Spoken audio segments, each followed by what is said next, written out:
Today we have Janine Pino, the librarian and associate professor at Mississippi State, and Dr. Pam Whitehouse, who works in our house, instructional designer with a flair for faculty.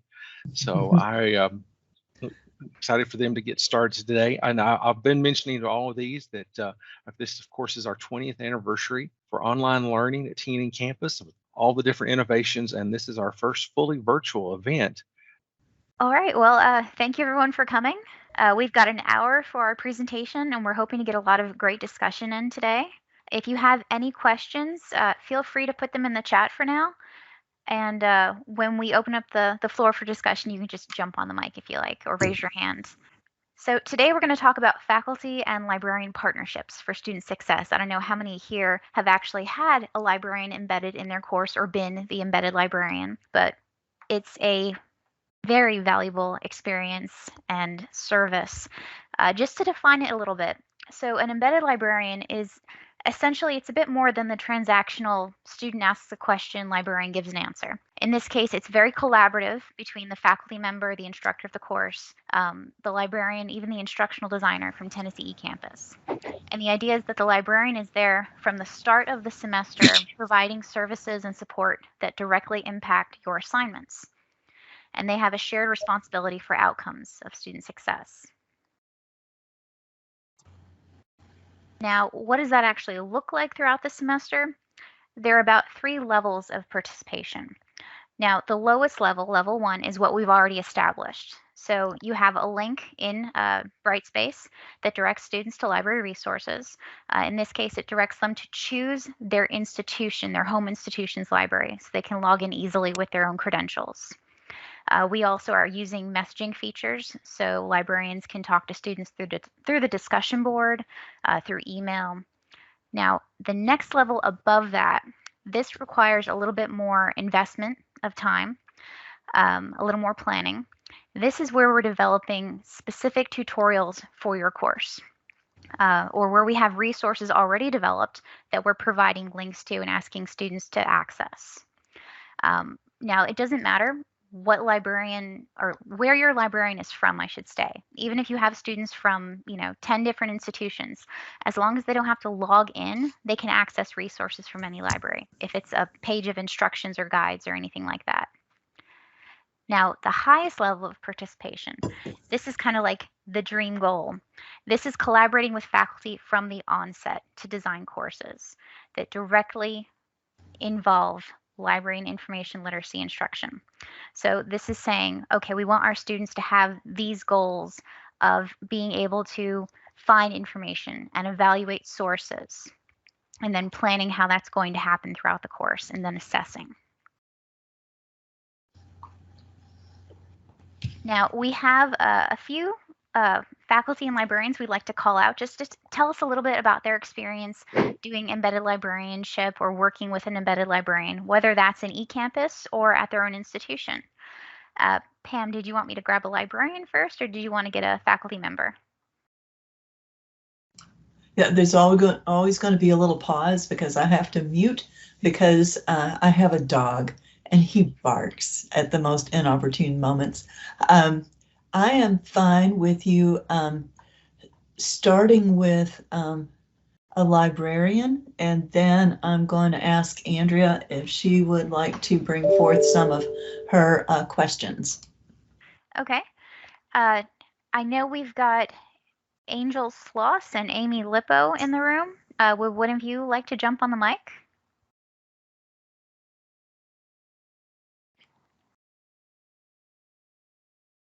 Don't fight for the privilege. Okay, can you guys hear me? Yes, we can. Okay, so I am Angel Sloss Pridgeon, and I am the embedded librarian for Tennessee State University. I have been doing this for about 2 years now. I actually was the government documents librarian and switched roles. So we're kind of, we do it for eCampus and the embedded librarian program, and we also have our in-house embedded librarian program through the Distance to Learn platform, the LMS that we use. And overall, it's been a really great experience. We're a smaller campus, So it's a little bit easier to work with faculty because we tend to see them a little bit more often than most larger campuses do. So we get to have that exclusive collaboration that most may not have. Well, thank you, Angel.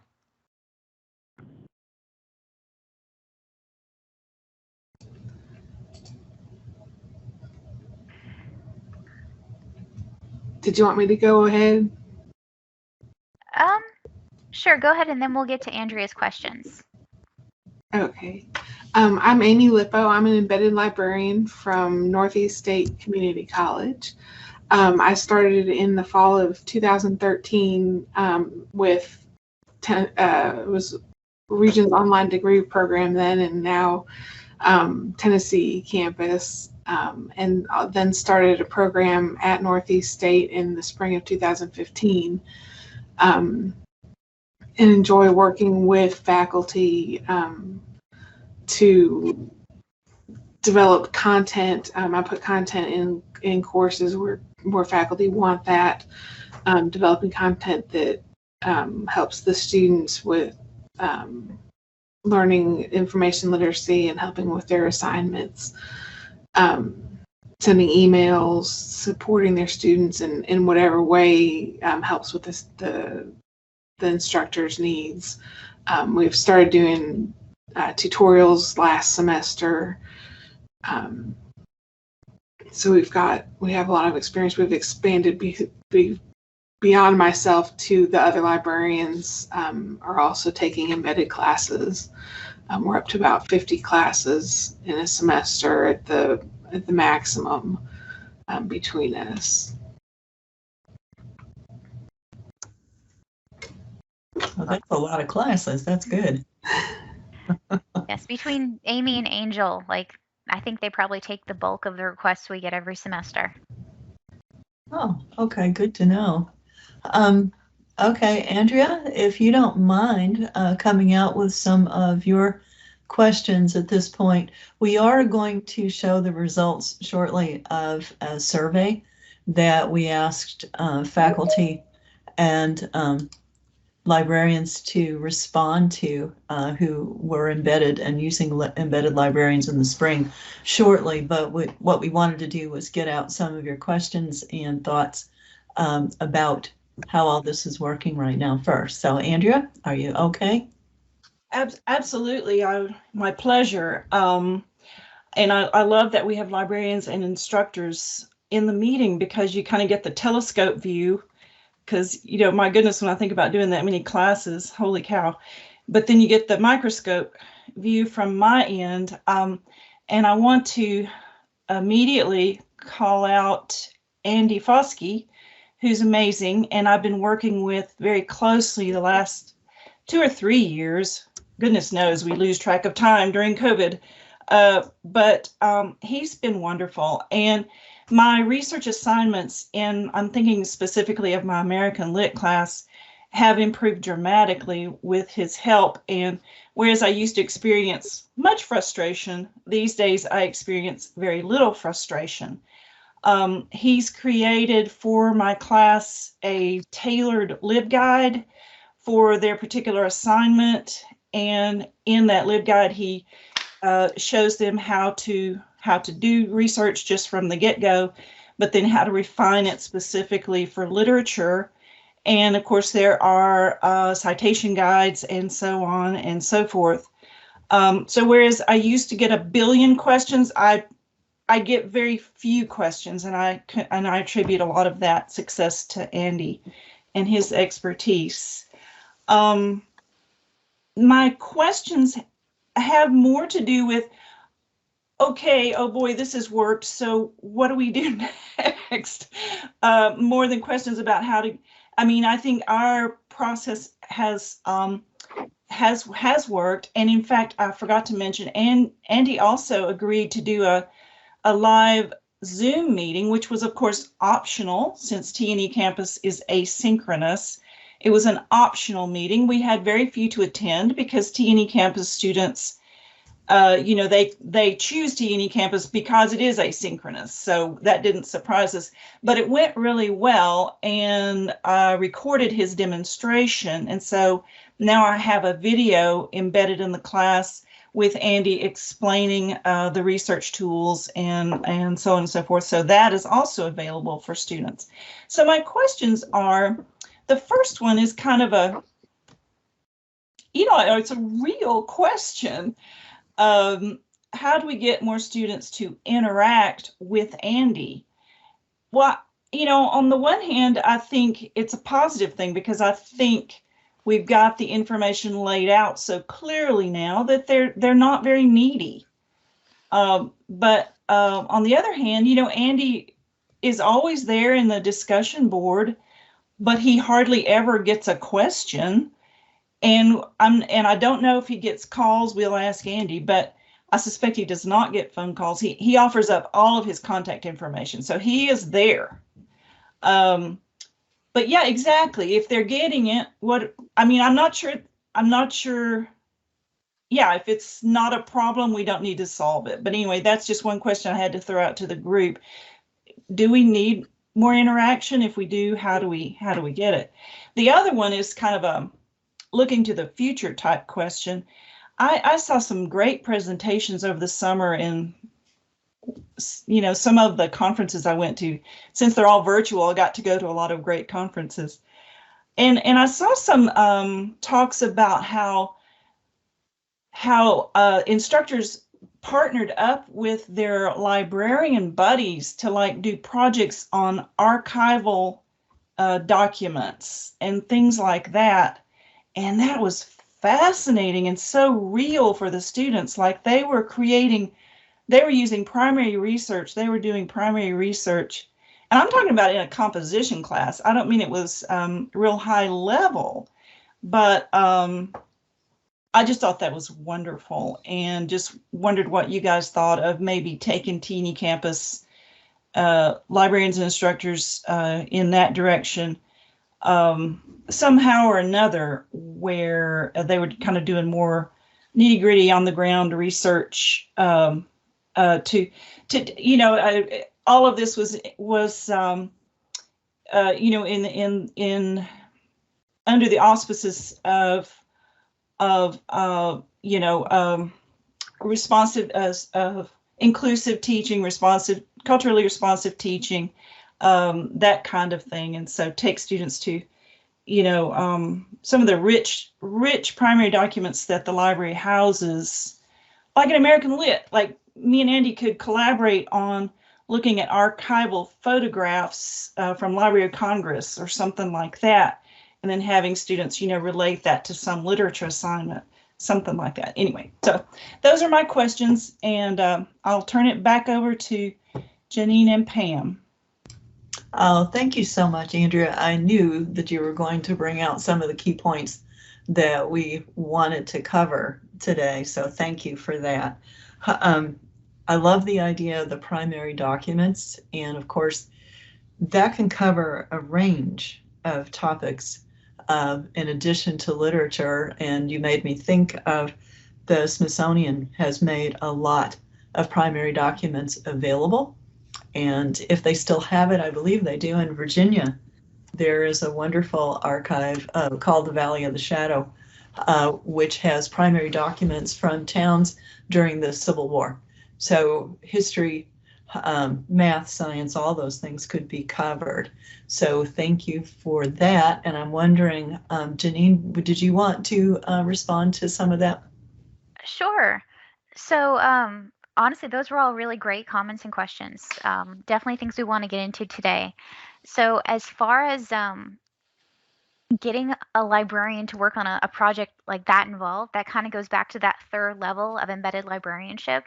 If we get basically a team together and start planning to revamp certain courses in T&E Campus and say, how can we focus on a research component and have the librarian involved as much as possible to guide the students through this process and help them develop skills that will carry them forward into other courses, into professional experiences. So that's something to really think about. And as far as level of interaction with your students or with the librarian and your students, So I definitely don't want to just be the only one answering these questions. If anyone else wants to chime in, please do so. But I know in my experience, if I, like, say I'm teaching a course and I put up a discussion thread that says, hey, this is just for students to ask me the professor questions, they'll never post in there unless I say, like, this is for a grade, you have to participate. So I guess in the same way the librarian creating a discussion thread is like that. So if you want the librarian to reach out, sometimes you have to say, you have to check in with the librarian this many times this semester, and it's kind of like giving extra credit for tutoring, for going to a tutor.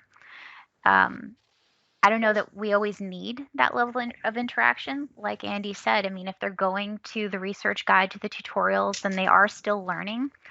But then you have to think about the students who are going there and not getting it, the ones who are afraid to speak up because they're still struggling.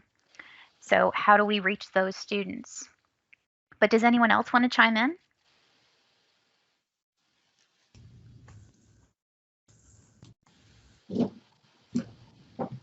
I hear a mic. I do too. Lori, it might be you, Lori Warren. Oh, did you have anything? I guess I am on. Can you hear me okay? Mm-hmm. Yeah. Oh, okay. I thought it was on mute. My apologies. No, I've been taking at UTK online teaching and learning graduate classes. So one of the things one of my professors did to get us engaged was, as a student, was we had to write an essay. He gave us the topic. We found our articles, and then we added, we put it together and we sent it to him. And then he used the comment tool on our paper and would highlight and make comments about, research this a little bit deeper. I like where you're going on this. Find more information on this topic and bring that into the essay discussion. And he recommended a few different resources. I mean, he's doing this as a professor and instructor, but I thought this is something that we could use in a partnership where, and actually I did something similar many years back, is that the students would come in, I'd introduce them to the different resources, databases and such. Then I would say, okay, I want you, next 15 minutes, I want you to go out, look at the databases we just covered, use your keywords in your thesis statement, and find 3 articles, and then email them to me and your professor so that we can review them and see if you're on the right track and respond to more resources. And it gave them an opportunity to practice the research with us there in the room, in the library space. And we could do that virtually as well. They could send maybe some comments in the chat, and we could be kind of looking through them. I also had a time when I picked a student who had been doing research and wasn't finding anything. So I asked them what their key terms were, shared it with the class, and then the whole class went and researched and tried to find other keywords that were relevant to help them find research. And then we had a discussion about which keywords worked the best and why they did, and how to expand and narrow the search when you need to. That really sounds excellent. I wanted to share with you that we have created a D2L course shell for our embedded librarians, and they will soon be able to have a central place to put a lot of their resources. So we are taking that step.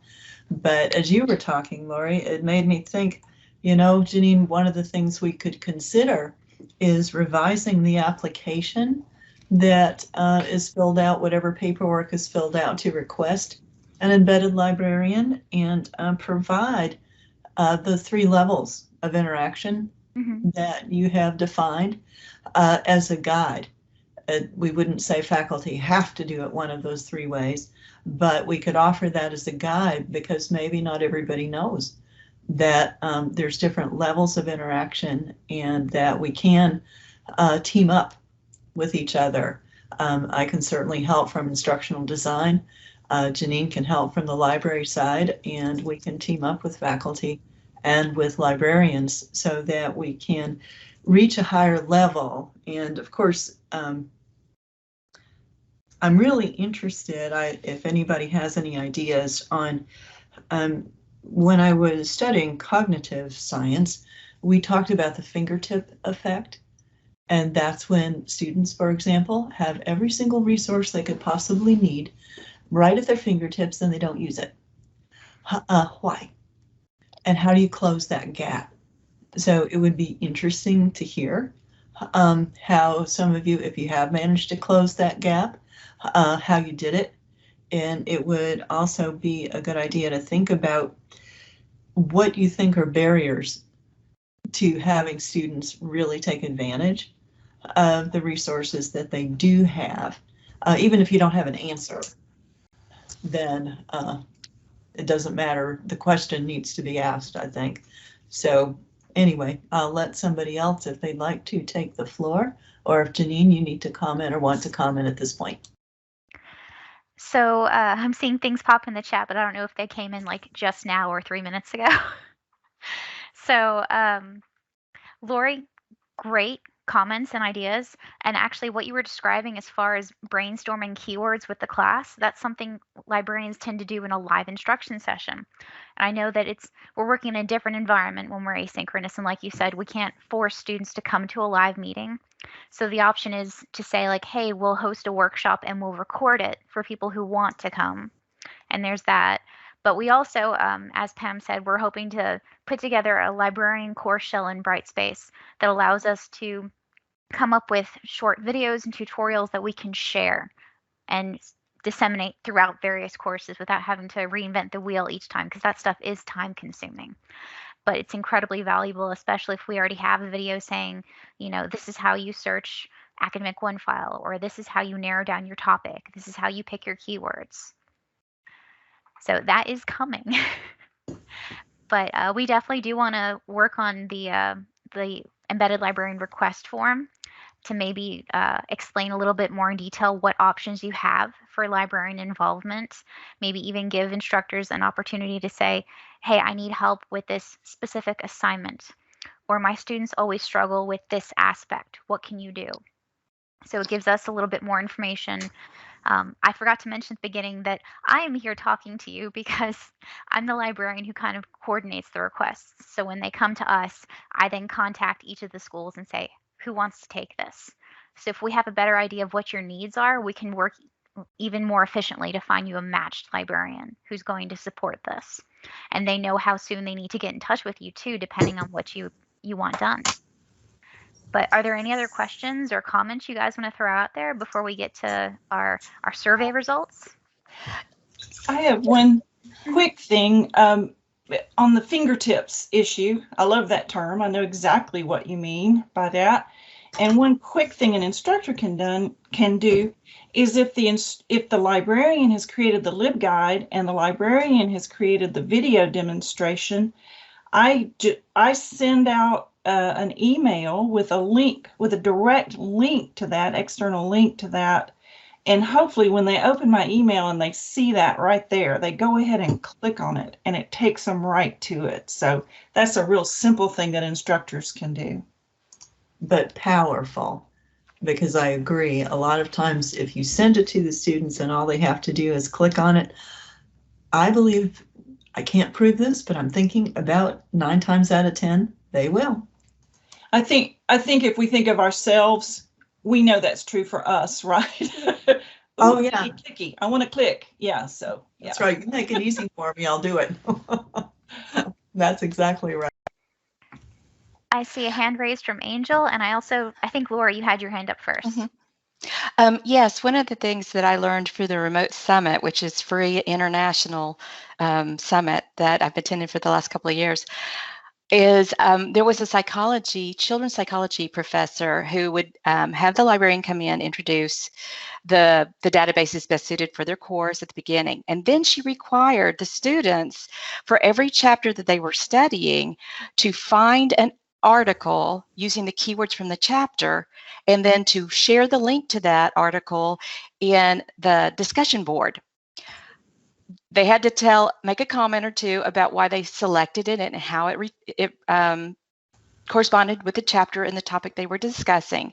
And then they had to make comments on 2 other student posted articles. She took this further by saying, okay, now you have these articles based on these topics in discussion board. I want you to choose 3 to 4, and I want you to create a 250-word essay.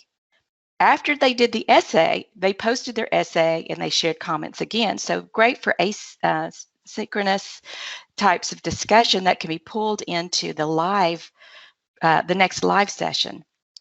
And then she may ask them to make videos, short 2-minute videos based on what they had discovered reading and learning and exploring the comments from other students as well as themselves. So I thought that was really great. And she even mentioned at one point, because of the COVID was going on, she said, how is COVID affecting children in the classroom? How is it affecting them at home and the parents as they learn remotely? So I just love that she expanded and she used her librarian and the sources and I just thought it was a great tie-in, and I wanted to share that. So I'm going to stop now.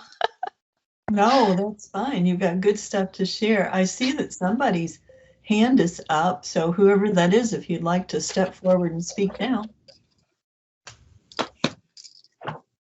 Hi, yes. Oh, go ahead. Okay, hold on. I think we had Amy first. Was it Amy Lippo, and then Ruth, and then Angel?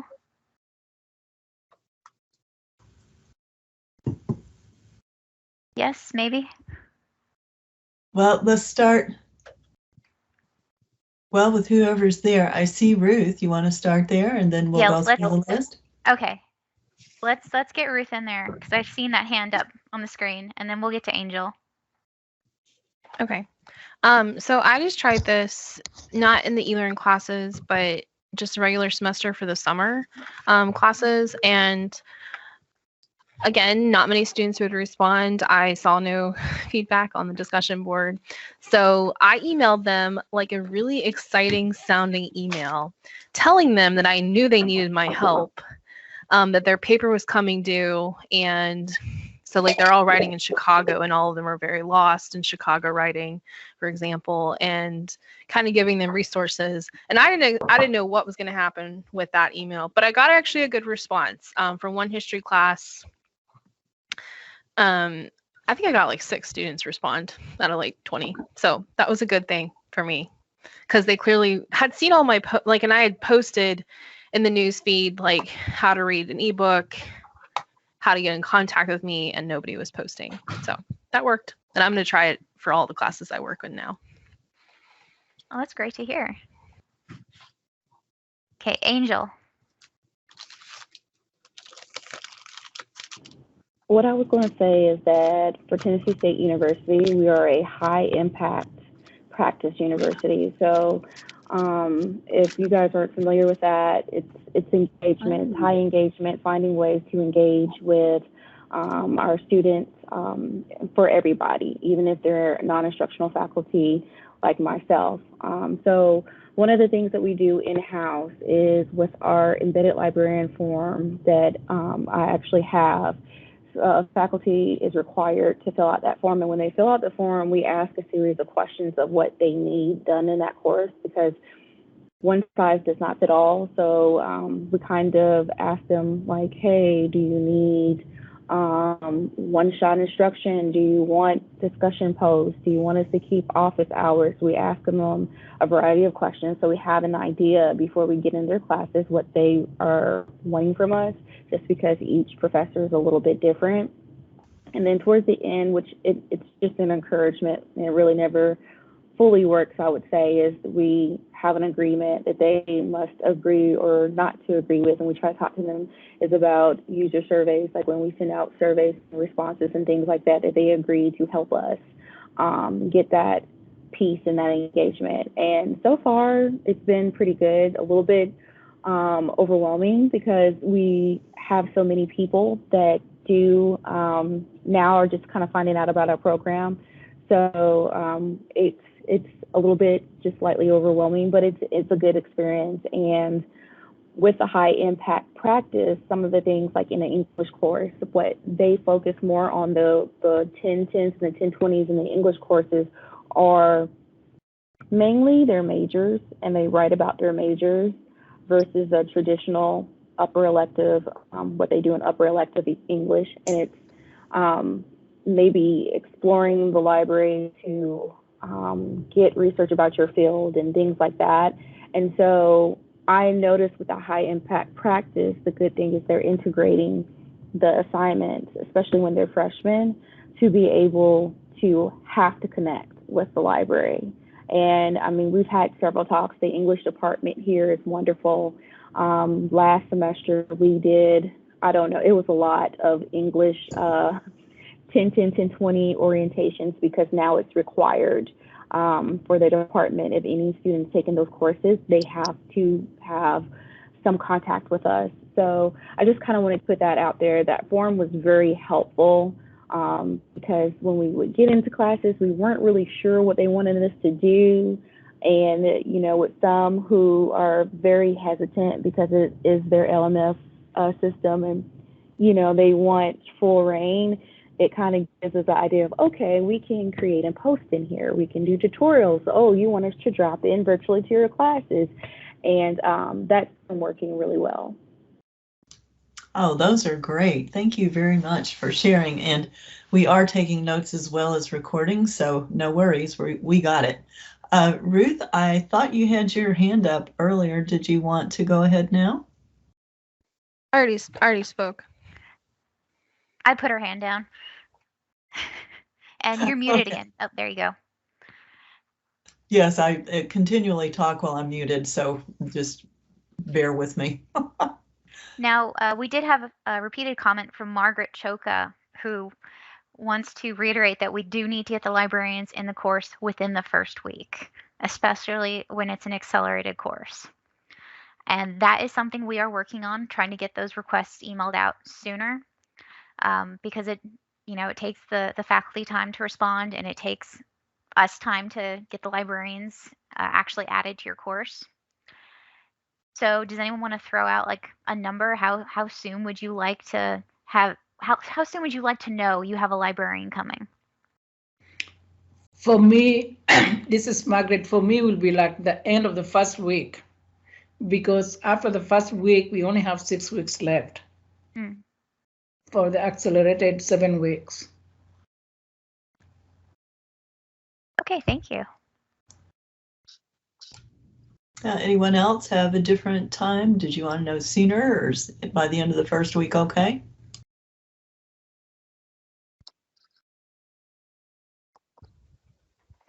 Sooner, if possible.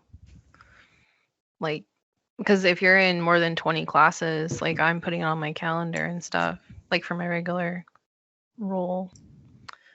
Yeah, well, that would make sense to me. It would seem like. And of course, the other thing is, if we want to make sure that we have, maybe we need to take a lesson from Andrea and send out to faculty a link to the embedded librarian form and information early, so that, especially if we're going to have 3 levels of participation, 3 levels of different planning to do, some more intensive than others, then we might need a little more time to work with faculty. And the other thing, somebody had asked in the chat, have we asked the students? Austin asked, have we asked the students where they struggle with the librarian access and writing their papers? And I said that I don't think we have, but now that we have the idea, it seems to me that we ought to work on that and survey students to see what they'd like to contribute to our discussion. I think that would be a good idea. What do you think, Janine? Definitely. I can say, though, that I get questions from students who don't have an embedded librarian, and it's typically, I don't know where to find this database. they're told they have to find a specific one and they have no idea where it is. And fortunately, we all use the same databases. So they're somewhere on a library website. It just takes the students a minute to find it. Another thing I would suggest is that the embedded librarian at least go to the, the icebreaker introduction and introduce themselves to the students so they know that I'm here, I'll be working with you, instead of just having them like, so-and-so embedded librarian with their name.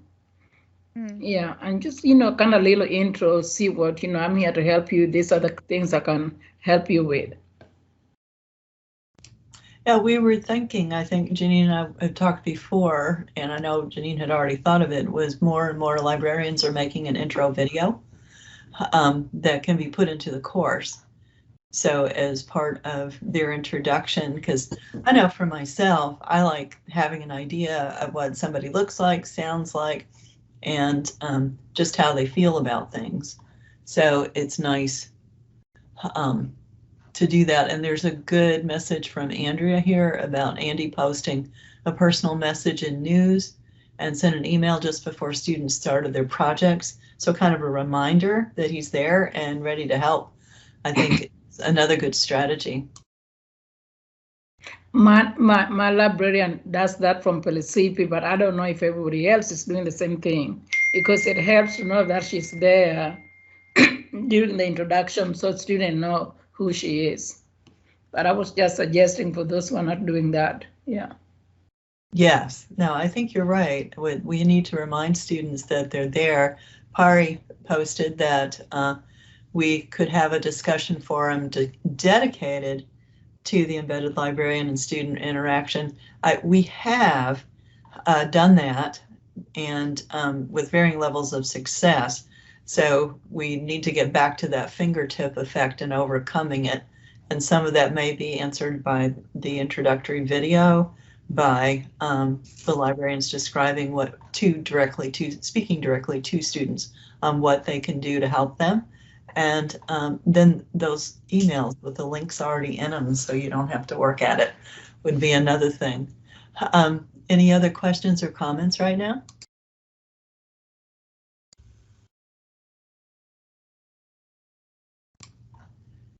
Janine, do you want to show the rest of the slides? Yeah, we can keep going and we'll come back to more discussion at the end.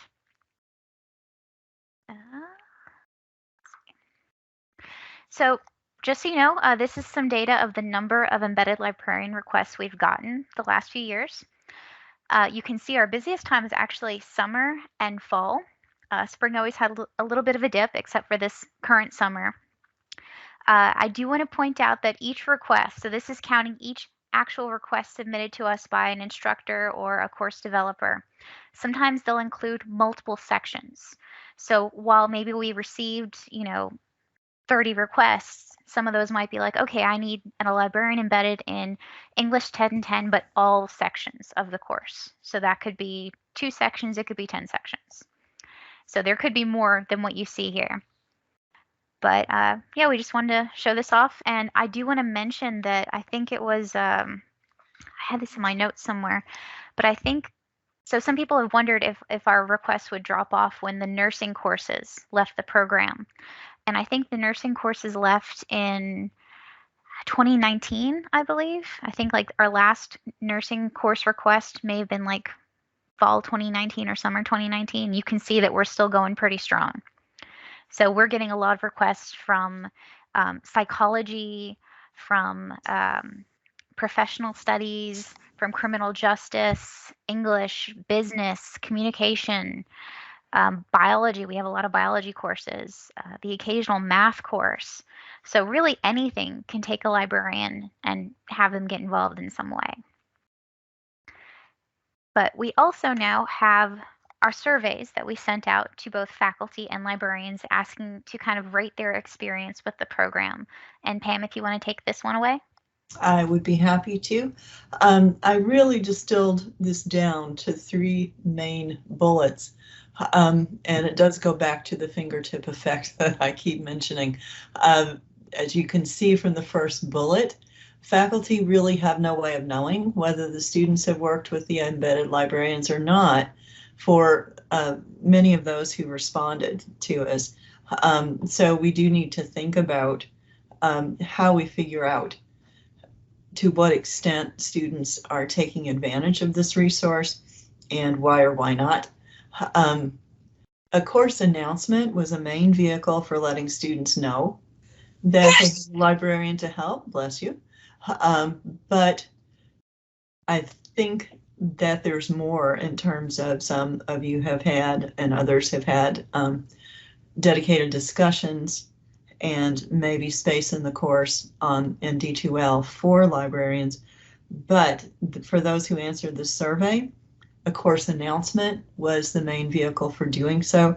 And as we know, just from talking, that's probably not enough to really get students going. And the majority of the faculty who answered our survey didn't ask librarians for specific services. Although I think maybe we've resolved that issue by Janine developing the 3 levels that we can add to the application, so we can get through that problem so that faculty have the opportunity to think through how much assistance and specifically what kind of assistance they want from the librarians. And that will be ignited, I hope, motivated by the revision of the application. But those were the 3 main things that jumped out from the responses that we had.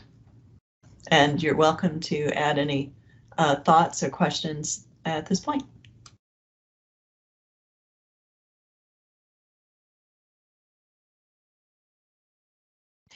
I guess I have it's not really, I mean, you've already stated that you're going to work on this, but I would love to know how students interact.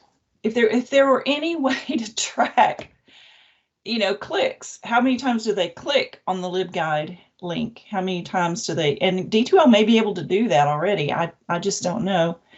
And it's too much to ask the librarians to keep track of how often they talk to our students. They have enough to do. So that's something I would love, that's information I would love to have, and yet I don't want to burden the librarians anymore.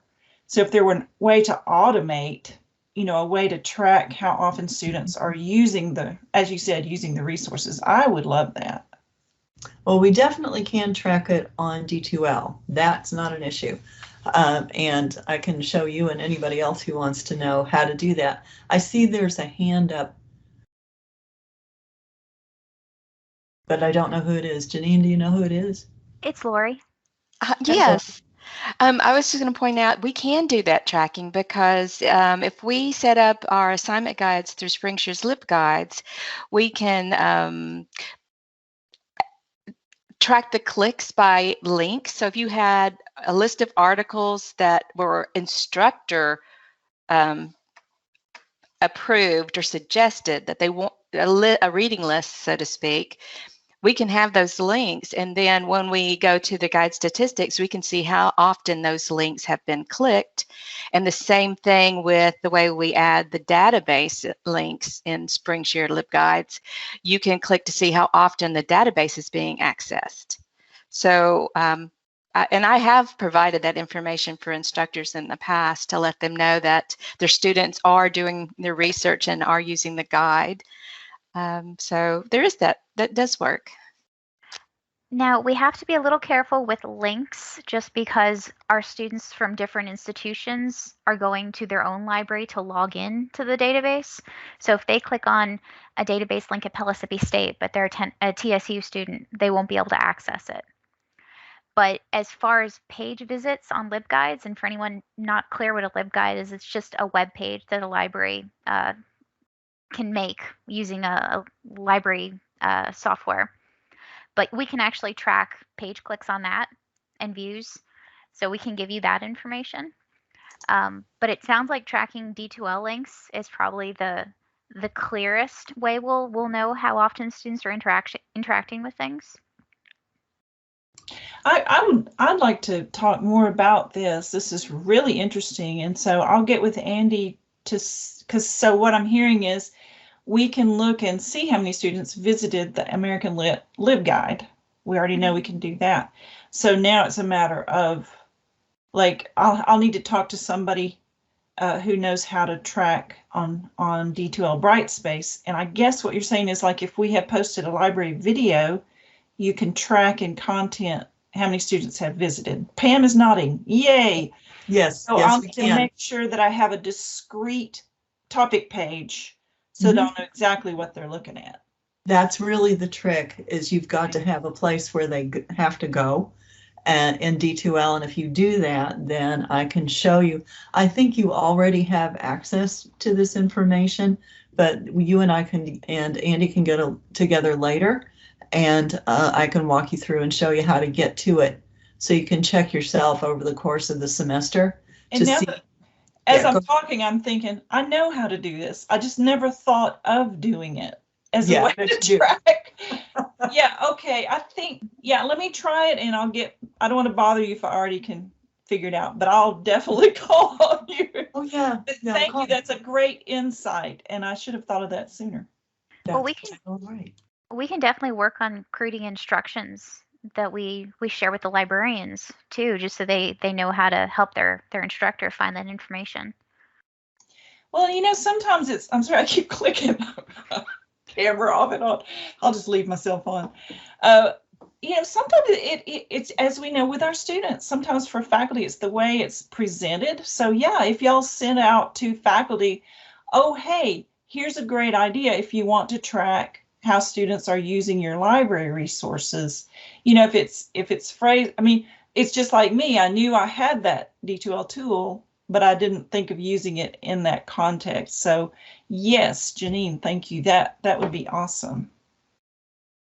Now, something else to consider as far as tracking students is assessment. Just seeing, you know, are the things the librarian has shown them clear? Is there something they didn't know at the beginning that they know now? That might be good to keep in mind, even if it's just like a 3-question quiz that's worth 1 point, because that definitely helps us improve our services and know that the students are using us, that they're understanding us. And Lori, did you have a question? Is your hand just still up? No, my hand's just still up. I forgot to lower okay. it. Sorry. Perils of teams. That's no problem. Let's go ahead and check out the librarian response. So our librarians did a slightly different survey, just slightly different. And the majority of them felt that they were passive participants, as we've kind of discussed. So they were there, they said, hey, talk to me, but they didn't get very many questions, if any. We did find that students were more likely to communicate by email, though, than in a discussion board thread. Also, we found that librarians were not asked to provide specific services. So this definitely aligns with what we heard from the faculty. And I think in a lot of cases, it's just that the faculty didn't know what they could ask for. And when they didn't ask for things, the librarians, at least I know from my perspective, were hesitant to interfere. Like, I know if I get into a course and I'm embedded, I think, well, should I post announcements? Should I post any content? Would this be kind of overstepping? So does anyone want to comment on this or share other thoughts?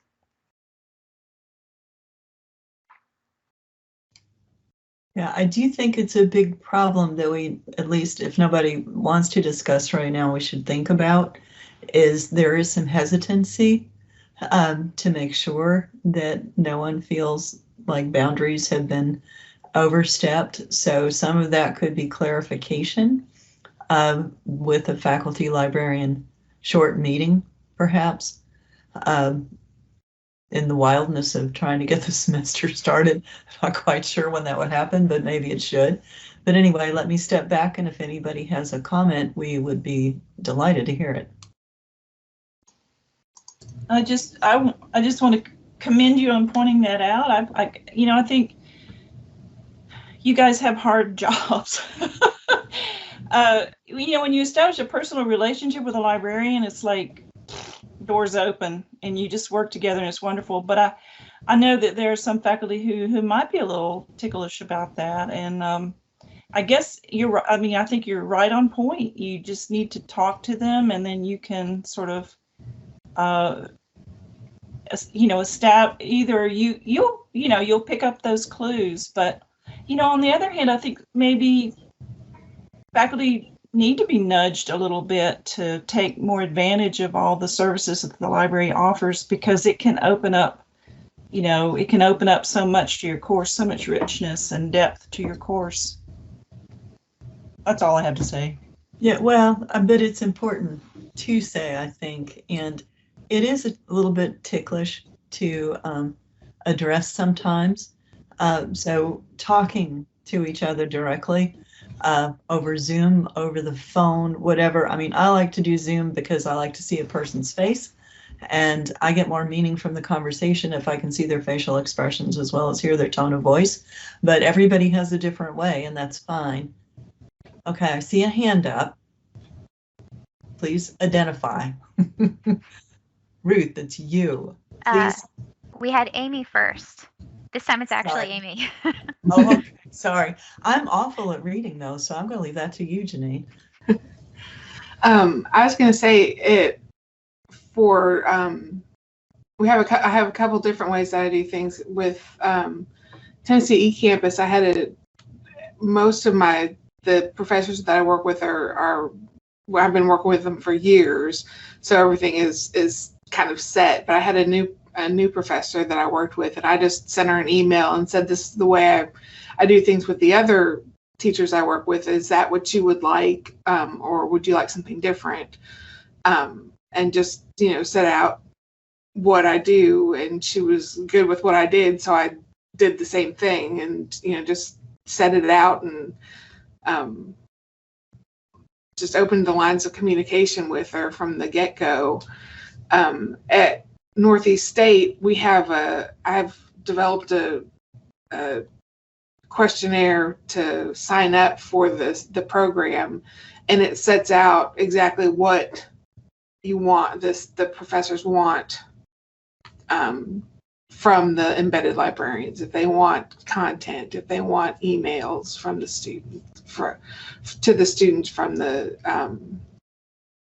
librarians, if they want tutorials, everything that we offer, they have the option of saying that yes, they want it, or no, they don't want it, so that there's no questions really of us overstepping our bounds with that, as long as we follow what they've requested on their form. Everything is good, and we haven't had any problems yet. So just opening those lines of communication and getting the requests from the beginning has worked out really well. Well, thank you, Amy. And we also have Ruth, whose hand is up.